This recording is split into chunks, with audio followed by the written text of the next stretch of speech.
Diputado, le decía que por qué hacer movilización, este amparo colectivo, que pues suena muy interesante, o sea, es un amparo, no es necesariamente Eso es. un favor ni nada, es un amparo contra una actividad del gobierno. Es correcto, y te lo explico, Luis. Mira, nosotros empezamos con esta lucha de las tarifas eléctricas desde que empezaron a llegar los recibos a finales de mayo. Uh-huh. Para bien o para mal, fuimos los primeros que empezamos a exigir que alguien saliera a dar la cara, porque a principios de junio absolutamente ninguna autoridad, ni municipal, ni estatal, ni federal, y lo más delicado, menos de la Comisión Federal de Electricidad, explicaban qué estaba pasando en los recibos que iniciaban a llegar.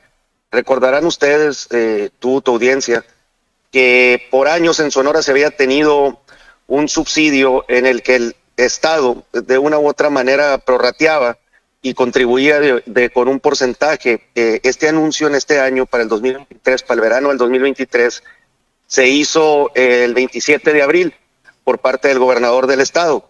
Pero en mayo, a finales de mayo, seguíamos sin ver absolutamente nada del subsidio. En fin, eso empezó a hacer que se dispararan las tarifas y empezamos a levantar la voz. Nadie, absolutamente nadie, vuelvo a reiterarlo, a repetirlo, a subrayarlo, salió a explicar. Posteriormente, a través de una movilización 100% ciudadana, la Unión de Usuarios de Hermosillo, que fue el receptor natural de una serie de recibos estratosféricos que le llegaban a las familias, empezó a convocar una marcha. Y en esa marcha Hermosillo se desbordó y la ciudadanía salió a participar. Eso hizo que existiera una segunda reacción por parte de la autoridad estatal, quien ya cambió el discurso y buscó a los directores de la CFE que vinieron a explicar que para el próximo año se iba a incrementar el subsidio, etcétera. En el lapso, Luis, engañaron al presidente de la República. No sé si recuerdes tú que ellos hicieron salir afectados durante este verano a explicar que no existían alzas en las tarifas de la luz y que el precio del kilowatt seguía siendo el mismo desde el 2018 hasta la fecha. Sí. Cosa que ocurrió todo lo contrario. Posteriormente nosotros ya presentamos en el Congreso todo un exhorto para que del recurso público se pudiera duplicar el famoso subsidio. ¿De dónde iba a salir este dinero, Luis? De un total de 21,000, fíjate la cantidad, de 21,000 millones de pesos de los que dispone el gobierno del estado, exclusivamente, Luis, para viáticos de funcionarios, para pago de asesores, para pago de restaurantes, para pago de boletos de avión, para pago de celulares, para pago de gasolinas. De esos 21,000 millones de pesos, de esos rubros, nosotros solamente estábamos pidiendo el 3%.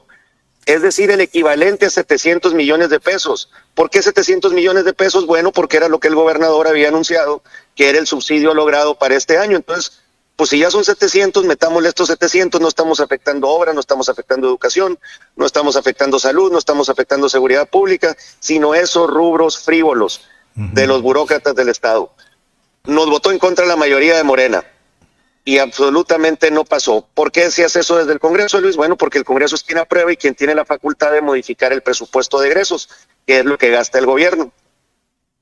Eso no pasó, y otras cosas, por ejemplo, Luis, fíjate qué increíble, sí pasaron con carácter de urgente y obvio. ¿Qué es urgente y obvio? Que no se tenga que llevar el trámite legislativo tardoso, de que se tiene que dictaminar en comisión, etcétera, sino que se presenta la iniciativa y ahí mismo se vota.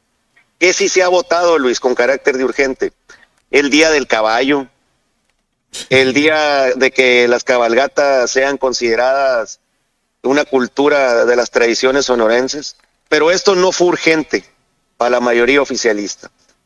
A fin de cuentas, el propio gobernador salió a anunciar eso mismo que propusimos, junto con empleados de la Comisión Federal de Electricidad, que hicieron que vinieran, una vez que empezaron a ver que esto era no nomás una realidad, sino un atraco.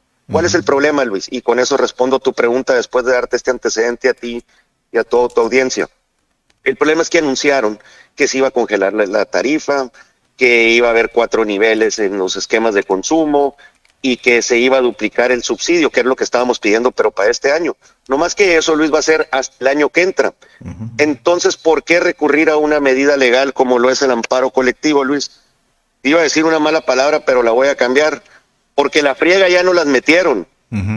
Porque nadie, Luis, es hora que salga a explicar qué carajos fue lo que pasó este verano con los recibos de la luz en Sonora. No queremos solución para el año que entra. el atraco ya no los dieron. Y lo increíble, Luis, es que es hora que no tenemos una sola explicación de absolutamente nadie. El pretexto que puso Comisión Federal de Electricidad fue que hizo más calor este año y que eso provocó que se elevara el consumo y que por esa razón se triplicaron, cuadruplicaron y en algunas ocasiones hasta 5 veces más caras llegaron los subsidios. El problema es que cuando te pones a analizar el promedio de las temperaturas del mes de julio del año 2022 con el que acabamos de tener 2023, el mes de agosto con el 2022 y con el 2023, el mes de septiembre con el septiembre del 22 y septiembre del 23, solamente existió en este año, que fue atípico, porque además hubo sequía, no llovió, no refrescó, 1.4 grados. Esa es la diferencia. Dime si 1.4 grados hace que un recibo se triplique o se cuadriplique. No, porque en Sonora, si tienes 38 o 40 grados o tienes 45 o 46, vas a prender el aire acondicionado o vas a prender el ventilador igual con 38 o con 46. Entonces ese pretexto no es razonable. Esa es la razón por la cual presentamos la página www.sonorafirme.com. Solamente en esta etapa, Luis, estamos pidiendo 2 datos: el nombre completo de quien se quiera apuntar como quejoso y formar parte de este amparo colectivo, y el teléfono celular. ¿Por qué razón, Luis? Para que ahí uno de nuestros abogados o yo personalmente podamos contactar al límite que nos estamos poniendo, que son 5,000 personas. ¿Por qué 5,000, Luis? Porque esa es la capacidad, siendo muy realistas, que tenemos para poder integrar 5,000 expedientes de forma rápida. Yo te pudiera decir que se pueden inscribir 100,000 o 200,000 o 1,000,000, porque fueron más de 3 millones de sonorenses, el 100% de los habitantes de este estado, los que sufrimos este atraco. Pero la realidad es que tengo que ser muy realista en cómo sí podemos tener listo el amparo colectivo en tiempo y en forma. El amparo colectivo para CFE, Luis, es un instrumento que surge desde julio del año 2010 en el artículo 17 constitucional. Y dentro de las 4 tesis jurídicas donde encuadra el presentar un amparo colectivo contra una paraestatal, como lo es la Comisión Federal de Electricidad, en uno de los 4 supuestos por el que nos queremos ir y la ruta que estamos explorando, Luis, es cuando como usuario reclama a la Comisión Federal de Electricidad la devolución de cantidades pagadas indebidamente con motivo del servicio eléctrico contratado. ¿Por qué nos queremos ir por esa ruta, Luis? Porque ya se cobró indebidamente y no nos han podido justificar qué fue lo que pasó. Sí. El acuerdo que existe entre técnicos y especialistas, que no se explican por qué incluso personas que tienen paneles solares en sus hogares les llegó las cantidades que jamás estratosféricas. Si pagaban 93 pesos hora les llegaron hasta 12,000, por ejemplo. Se confiaron en eso. Entonces, la explicación que te dan para ellos dice que no les queda otra lógica más que se guachicoleó la luz. Hubo alguna fuga de electricidad que se vio reflejada en los medidores y que tiene que ver con la distribución de la misma. Esa es la única razón y explicación que dan. Y por lo tanto, pues todos pagamos algo indebido.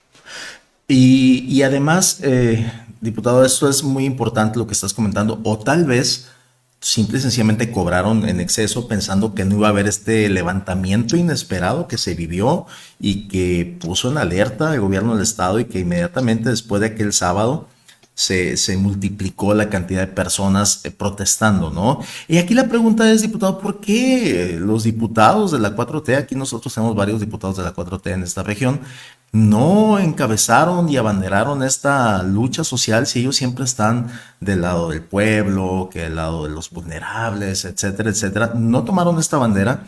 Tuvo que ir el mismo gobernador a moverse cuando vio que la gente estaba harta y cansada. Bueno, pues te lo pongo en términos populares, con la sabiduría del pueblo, dirían ellos, porque no es lo mismo ser borracho que ser cantinero, Luis. Esa es la razón. Es muy fácil cuando criticaban todo, cuando siguen engañando al presidente, cuando se montaron, Luis, en la figura de López Obrador, que a él sí no le puede regatear que durante 18 años recorrió el país. Sí. Yo te aseguro que ha visitado más veces, no sé, te voy a decir alguna región de Caborca, ha visitado más veces la Y que cualquier diputado local que ya va para 6 años siendo reelecto por allá, o que el diputado federal que va para 6 años. ¿Por qué? Porque ni siquiera hicieron campaña. Ellos creen que son lo mismo que López Obrador, pero no lo son en lo más mínimo. Y ese es el error y el engaño que hicieron con la gente cuando usaban aquella estrategia del voto masivo por Morena. No sé si recuerdes tú que te decían, es que si tenemos un presidente de Morena, si tenemos un diputado federal de Morena, si tenemos un senador de Morena, si tenemos un diputado local de Morena y si tenemos un alcalde de Morena, todo se va a resolver de forma inmediata. Bueno, ya van para 6 años ahí en Caborca, teniendo diputado local de Morena, teniendo diputado federal de Morena, teniendo senador de Morena, teniendo alcalde de Morena, teniendo el presidente de la República y ya van para 3 teniendo el gobierno del estado. Oye, diputado, y hablando de estos términos, ¿hasta cuándo hay posibilidades de firmar este amparo colectivo? Tan simple, tan sencillo que suena, pero ¿hasta cuándo es el plazo? Nosotros nos estamos dando 10 días a partir de antier que fue presentado, Luis. Okay. Entonces, si me permites, ojalá podamos seguir en contacto para anunciarte en cuanto lleguemos a las 5,000 firmas respectivas. Calculamos nosotros que en un plazo de 48 a 72 horas podemos generar los expedientes, ahí sí, con la información que se les va a pedir, porque ahorita ni se está pidiendo credencial de lector, ni se está pidiendo absolutamente ningún otro tipo de documento, salvo aquel con el que podamos entrar en contacto para verificar la identidad, para identificar la voluntad y ahora sí, para hacer la visita respectiva y pedir el documento previamente presentándole qué es lo que estaría firmando, ¿no? Ok, muy interesante. No, claro que le vamos a dar seguimiento a esta propuesta que tienen. Ahora, dentro de esto, ¿qué factibilidad o si conoces tú en tu experiencia algún caso de éxito que haya progresado? Porque pues no tenemos explicación, nadie nos la ha dado, no más que esa absurda de que hizo más calor, que es una vil mentira, y que más son engaños y engaños y engaños una y otra vez con discursos. ¿Qué tan factible es que sí haya pues que proceda este amparo? Hay jurisprudencia a favor de la Suprema Corte, Luis, y hay jurisprudencia en contra, pero los últimos 3 casos han sido favorables. Existen 2 en Durango y uno más, si mal no recuerdo, en Oaxaca. Te mentiría exactamente sobre el tercer caso. Pero bueno, tampoco nos tenemos que clavar en eso. El mayor referente lo acabamos de ver hace 20 meses en Tabasco, Luis. Allá les condonó el gobierno federal a los tabasqueños más de 11,000 millones de pesos en adeudos que tenían en la Comisión Federal de Electricidad. Sí. Y aquí mi pregunta es, ¿a poco Tabasco es más México que Sonora? ¿Por qué allá sí pararon los cortes y no nomás los detuvieron? Siguieron luego condonando la deuda a todos los morosos, te insisto, por 11,000 millones de pesos. Allá les regalaron 11,000 millones de pesos y tienen una tarifa única además. ¿Por qué? Bueno, porque se organizaron, porque levantaron la voz y eso es justo lo que aquí estamos intentando hacer. Te insisto, ya lo hizo la Unión de Usuarios desde la óptica de la ciudadanía, ahora nos toca hacer por la vía legal, por la ruta jurídica, la parte que nos toca a quienes estamos en el servicio público. Correcto. Y de puro morbo, fíjate, ya no me acordaba yo de eso del Día del Caballo. ¿Es en serio lo del Día del Caballo, lo que están proponiendo? ¿Y quién lo está proponiendo esa magnífica idea? No, ya se aprobó. Uno fue por un diputado de Puerto Peñasco y otro fue por el de las cabalgatas, fue por un diputado también de Morena, los dos son de Morena, de Cajeme. Fíjate, y aquí tenemos muchos años promoviendo que se reconozca el 6 de abril, una fecha verdaderamente importante para Sonora, para México, obviamente para los caborquenses, y no se ha logrado, pero sí tenemos un día del caballo y un día de las cabalgatas. Es increíble esto, diputado, de verdad, es increíble el nivel de absurdo que algunos diputados proponen y no pelear por causas pues sociales, de economía, que tienen que ver con el futuro además de Sonora, porque el calor no va a ceder el próximo año, estará igual o peor, y todos los años que siguen, ¿estarás de acuerdo? Pues es correcto, no podemos estar expensas de cómo se le ocurrió a la madre naturaleza amanecer para Sonora un verano sí y el otro también, ¿no? Uh-huh. Sí, no. ¿Algo más que desees agregar, diputado, en torno a este caso tan importante? Repítenos la página, a ver si la ponemos aquí en nuestra pantalla para que la gente la vea. Sí, Luis, es www.sonorainforma.com, perdón, www.sonorafirme.com, sonorafirme.com. Ok. Y ahí, tan sencillo como poner número de teléfono, el nombre. Y el nombre completo. Son los únicos 2 datos que se están solicitando para posteriormente entrar en contacto con quien ahí se inscriba. Correcto. Y esto tiene mucho que ver, diputado, que no estás pidiendo la credencial para que no se vaya a interpretar de que esto es una cuestión electoral o algo así, ¿no? Sí, esto no es como los programas sociales que luego van y les venden a la gente que si no entregan los datos van a desaparecer y que si no votan por el partido en el gobierno, o sea, por Morena, se los van a quitar, algo que además es totalmente falso. Esto persigue una seriedad, una ruta jurídica bien trazada, sólida, como el nombre lo dice, firme, como lo somos los sonorenses, y en ese sentido, pues la idea es nomás verificar la identidad con estos dos datos básicos y posteriormente pasarles ya el documento como tal para que sepan que es el amparo colectivo en el que se estarían sumando. Correcto, aquí ya tenemos la página, está muy sencillo, dice bancada naranja y te llegó muy alto tu recibo de luz, esto es lo que estamos viendo en la pantalla, es la página y firma aquí, es solamente el nombre completo, nombre, el apellido, teléfono y es todo, enviar, no hay más No hay importación. absolutamente nada más. Pasa la voz, dice, firma aquí y pasa la voz. Pues Es como tú lo escribes, Luis, muy sencillo y ojalá pues se puedan inscribir y pronto yo o alguien de mi equipo los estará contactando contactando. nomás para verificar identidad y me insisto, pues para que tengan la certeza y la seguridad de qué es lo que estarán firmando y a lo que se estarán uniendo. Correctísimo. Muy bien, dice aquí Francisco Martínez Aparicio, más veces Andrés Manuel López Obrador ha visitado Caborca que el Mataperros. ¿Te acuerdas del Mataperros, el Valdenebro? Sí, pues, pues y tiene el mismo tiempo que López Obrador, Sí. 6 años. Aquí hizo campaña con una silueta, con su cara. Es de verdad, ¿eh? Con un cartón y una maderita que llevan para todos los meetings. Yo lo vi, yo le tomé fotos. Y no vino una vez, nos regañó a todos, dijo que él estaba trabajando allá, que para qué lo querían aquí, que para qué, y que allá es donde estaba logrando las cosas, y nos dejó aquí volando a todos, ¿no? Y ganó, y fíjate, ganó. Pues es que no, es innegable que todos pensaron que eran lo mismo que López Obrador. Incluso hasta lo mimetizan ahí como hablan y lo que dice, y no somos iguales y politiquería. Y es lo mismo que sucede en San Luis con el alcalde y con los diputados locales de todo el estado. Tienen todo, Luis, tienen absolutamente todo y se colgaron del trabajo que te vuelvo a insistir. No le puedes regatear que se hizo en 18 años y en 3 campañas presidenciales López Obrador. Creen que son lo mismo y no lo son. Y no lo son, no lo son. Muchísimas gracias, diputado, y seguimos en contacto, ¿eh?